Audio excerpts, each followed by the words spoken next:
So Wednesday afternoon, the team was back on the practice field for some physical strain. Over the next 48 hours, the mental strain kicks in. That's what's coming up next on Locked On USC. You are Locked On Trojans, your daily podcast on the USC Trojans, part of the Locked On Podcast Network, your team every day.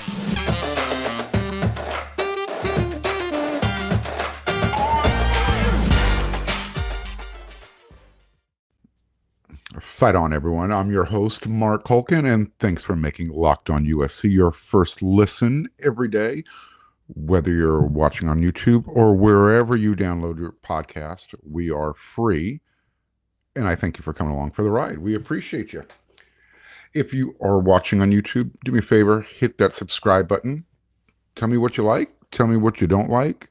If you're listening, I got my Twitter handle up there, @Marc. Go ahead and send me a DM.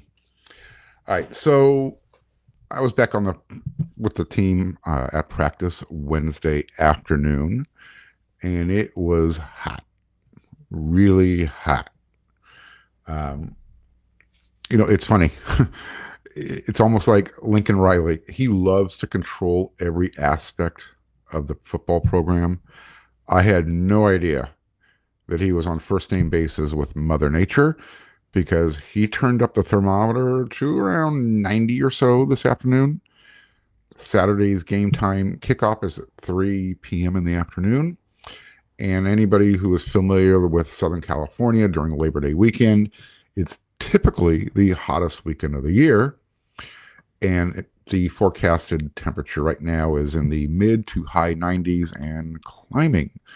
On the field, temperatures are going to definitely be in the triple digits. So, on that note, the guys came out in shells on Thursday following a full padded practice. On Wednesday following their full padded practice on Tuesday. But in Alex Grinch's world, defensive coordinator, there are no off days. As I mentioned, the coaching staff, they really stress physical practices, and that's how it's going to be during the season. Tuesday's full pads, Wednesday shell, but Grinch, Alex Grinch previously described the team's Tuesday and Wednesday practices as the first two games of the week before the game on Saturday. Just to kind of put things into context, how he looks at things. However, now with most of the physically demanding part of practices this week over with, so basically you're asking yourself, well, what's left? If Tuesday and Wednesday are where they're really going to strain the physical part, well, there's 48 hours of some mental strain coming up. And the way Alex Grinch describes it is, now the mental component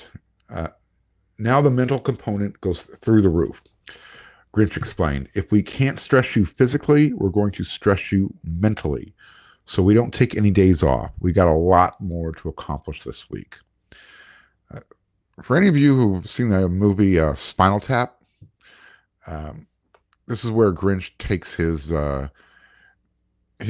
volume knob and turns it up to 11, where most people have their volume goes up to 10. Grinch is going to really take these next 48 hours, at least with the defense, and I'm going to make a safe assumption. This is what it's going to be like for the entire team. For these next 48 hours, there's going to be a lot of film work, a lot of questions and answers, and you better have the right answer when the coach asks the question. Again, mental strain is just as strenuous as physical strain with this coaching staff.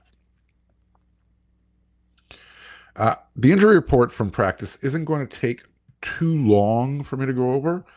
But I will remind the listeners and the viewers who might not be up to speed where we're at. The team is, at this point, probably in all the years that I can remember, this is one of the healthiest teams I can remember going into the first game of the season. There's still a couple of days to go, so knock on wood. Nevertheless, just a couple of names here I'll go over that weren't able to suit up today. Jason Rodriguez, offensive lineman, he's dealing with a knee issue. He's probably still another couple weeks away, according to sources. And freshman cornerback Damani Jackson has an undisclosed injury, at least one that I'm not aware of, that's keeping him away. But I do know he's going through some rehab. I don't think it's too serious because Lincoln Riley has mentioned that he anticipates seeing Damani play this year. So if it was something serious, I don't know if he would go out on a limb with that, so to speak. Other than that, everyone else is back or limited in their participation during the week, what we can see. Again, the media has very limited access. And we did find out today, going forward with practice, no longer will we have access to the assistant coaches. On Tuesday, Lincoln Riley will meet with the media. On Wednesday, Alex Grinch will speak for the defense. That's it. We still have access to players, so much that we will put in the request at the beginning of the week, and then we'll see who's available, yada, yada, yada. But as far as talking to the coaches during the season, during practice, it's going to be Lincoln Riley and Alex Grinch, and we're going to get the assistant coaches after games, unless they start to do what happened last year, which they better not, because that's not a good sign. That means they're losing, and the coaches don't want to deal with us. So let's assume we'll be talking to the assistant coaches after the games. But during the season, practice, Riley and Grinch, that's who we're getting. On that note, though, again, everyone else is back from injury or they're limited in participation. However, the rush end group has been a mash unit for most of camp. However, these last 2 weeks, I think we've seen the group get healthy. No one's wearing a yellow jersey. Romello Height has been wearing one for up until this week. He was limited contact when you have that yellow jersey on. And Corey Foreman is definitely trying to make up for lost time. And I think he really understands the importance of this. Every time I see him, he's moving. He's just not walking. There's a sense of urgency going on right now. Before practice starts, he's running from the McKay Center to the practice field. When practice is over, he's getting an extra running. He's working with coaches. You're going to see Corey Foreman play this year. You're going to see Corey Foreman play a lot on Saturday against Rice. I'm just trying to build things up, put things into context. Alex had said that I think for the most part that the guys have gotten healthy, gotten some reps. It's trial by fire. There's a reason you have practice, right? And if you're not involved in it, it's really hard to get better when you're not on the grass. But all credit goes to Coach Manning. He's great at what he does in terms of getting those guys up to speed mentally and those things, end quote. So while we still don't have an official depth chart released, as of I'm taping this show Wednesday evening, I think we have a pretty good idea who's going to be playing on Saturday. And so do the players. I spoke with Brendan Rice for a few moments after practice, and I tried to get his thoughts on how the reps were being balanced out based on his position coach, Dennis Simmons' comments from a couple weeks ago, actually, when he said that they have an idea of the rotation, but now it's just about balancing the reps among the rotation. So when I asked Brendan that question, how are the reps coming along? He very quickly asked, has the depth chart been released? And I said, not publicly. He said, well, I better not answer that question then. And which solicited a big laugh from the media scrum. He knew better. These players are trained beforehand what to say, what not to say. And you got to give credit to the powers that be. They're not going to allow these players to be put in a position or a situation where they can be taken advantage of. And that wasn't where I was coming from, in no way, shape, or form. But when you see players answer questions, you'll understand why they kind of seem a little guarded. They're not going to give you an answer right away. Most of the times they're letting it resonate, digesting it, making sure they understood it to the best of their ability, and then they're going to answer the question very benignly, very politically, making sure nobody gets upset. All right, so he did offer up one nice little, I guess, quote nugget, however you want to put it. I want to see this wide receiver group come together. I think we definitely can live up to the hype. And I think we are the top wide receiver group in the nation. So whether or not the guys over in Ohio State hear this, Alabama, if you're listening to the show, now you heard it. USC has the best wide receiver room in the country, according to Brendan Rice. I also got to speak with Romello Height, the Russian transfer from Auburn. And this is great. I love this.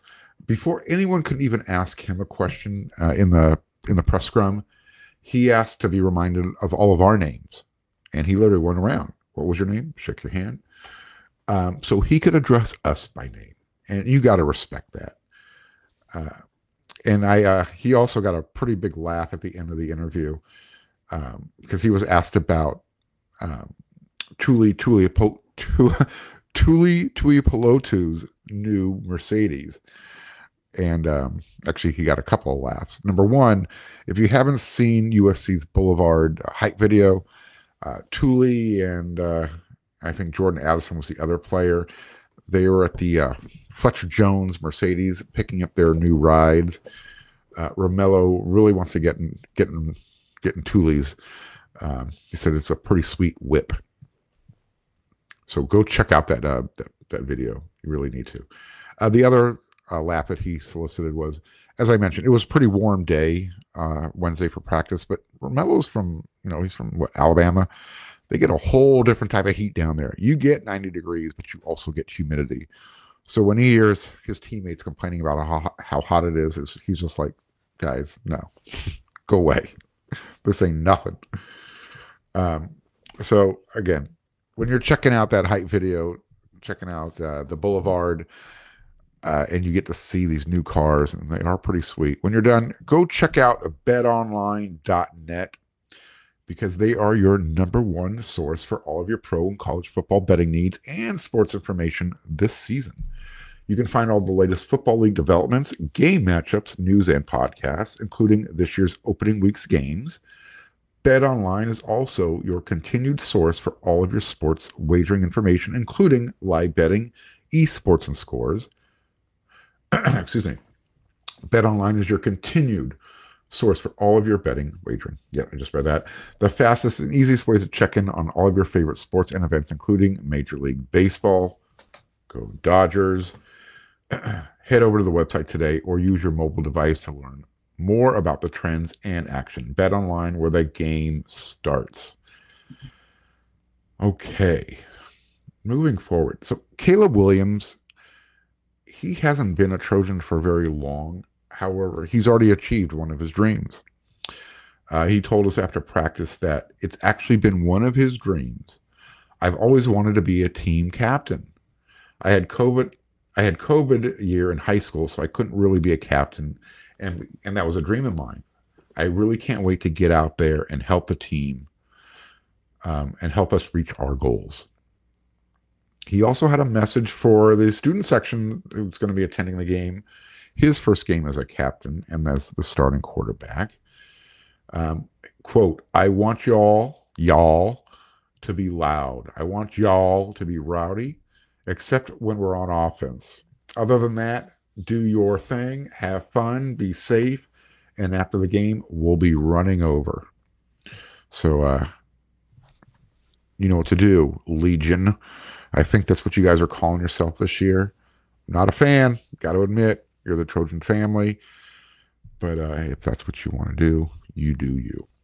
But if you do you and you do it well, you can anticipate Caleb and the rest of the team running over after the game, celebrating, Someone will be up on the ladder, waving that victory sword, leading the band, and treat your new team captain well, guys. You want to know why Thule is so popular on a team captain? I didn't mention this on Tuesday, but Lincoln Riley did. What he said about Thule, he hasn't missed not one spring practice. He hasn't missed one rep of fall camp. He never misses anything. He just always shows up ready to compete. You can just tell our guys, our whole football team feeds off of him, end quote. When you hear a coach say so-and-so makes everyone around him better, they're talking about Thule. That's what he does.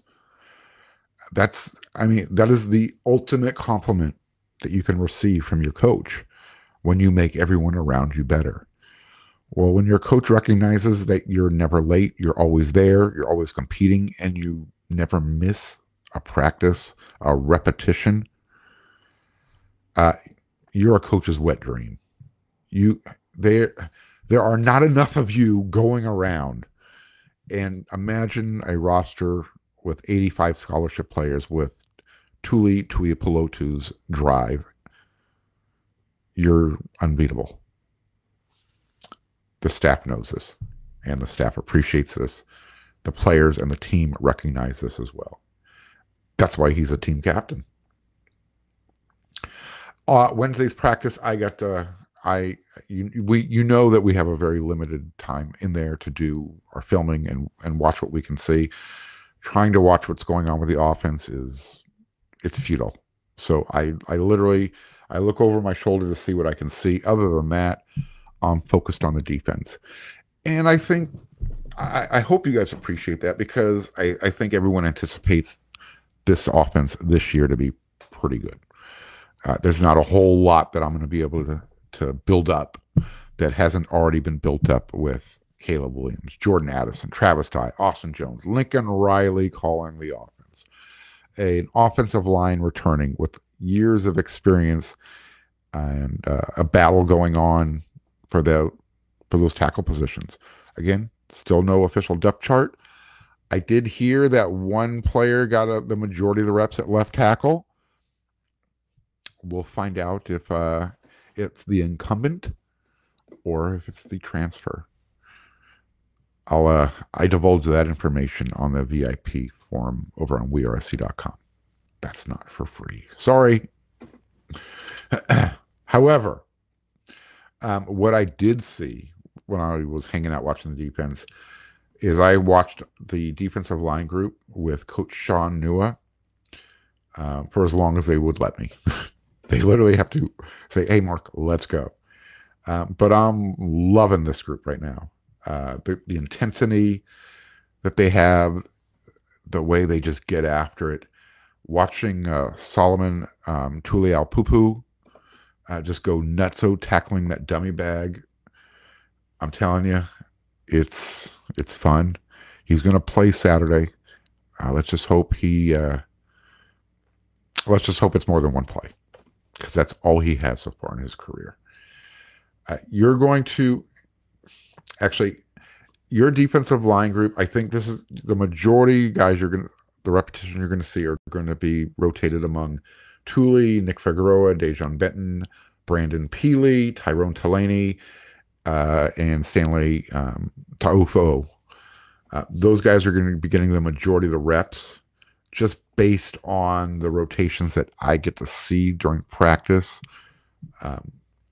But I think you're going to be seeing Solo playing a lot of mop-up as long as the scoreboard allows for it. I'm hoping we get to see a lot of the guys who were on scout team this week play mop-up duty.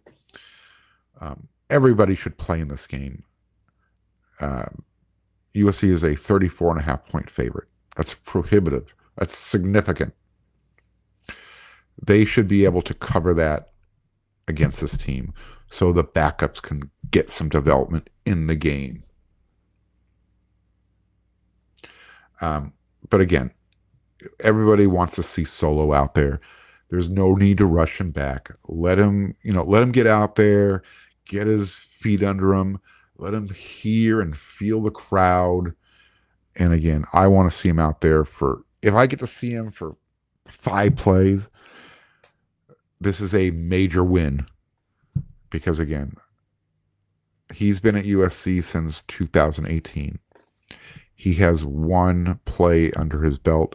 That was on punt coverage. He was on the punt return coverage. He wasn't even going down to tackle somebody. He was on the return team. Solo deserves to get out there and to hit somebody and hit them hard. And that's what we all want to see. So the question came up from a listener. We're going to have some fun here in this last segment before we get out of here. The question came up from a listener on the Inside the Trojan Huddle podcast that I'm a part of weekly with Greg Katz and Kevin Bruce and Chris Arledge. The question is, so someone brought up punting. Okay, let me try and set this up for you. Is punting winning, or is it considered a turnover? On the podcast, someone said punting is not a turnover. It is a turnover. And let me explain why. So we all know who said punting is winning. A UCLA coach one time, Rick Neuheisel. And that's just one of many funny things that Coach Rick said or did during his tenure as the Bruins head coach.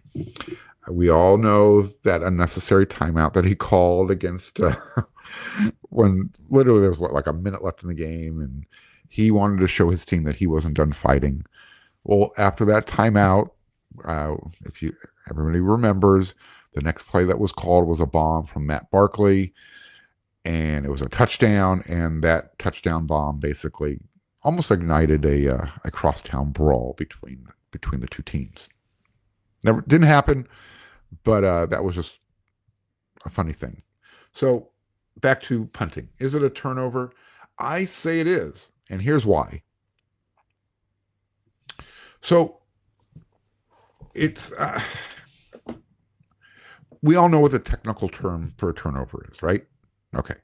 So when the offense fumbles or throws an interception and the opposition recovers the ball, fair enough. That's a turnover. But what about the old cliche call on 4th down? We've heard the call. The team turns the ball over on downs when they don't convert a 4th down conversion. They turn the ball over on 4th down. So I postulate that punting is turning the ball over too. You're turning the ball over on 4th down. You're not converting.